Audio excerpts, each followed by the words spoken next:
ச்சே. அண்ணே என்னண்ணாச்சு? இந்த இன்டர்வியூ ரிஜெக்ட் ஆயிடுச்சுடா, வேலை கிடைக்கல.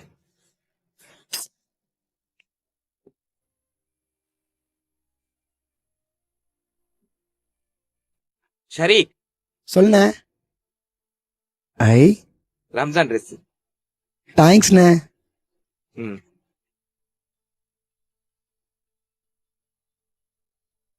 நானா இந்தா.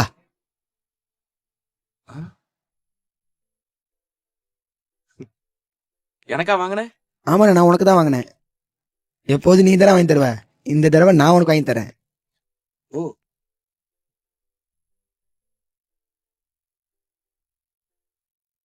எப்படி ஒன்னே மிஞ்சிட்டனா? வேலைக்கு போலனாலும் அந்த பழக்கத்தை மாத்த மாட்டேன். ஐ ம், ம். நீங்களும் இந்த இத செரோட கொண்டாடுங்க.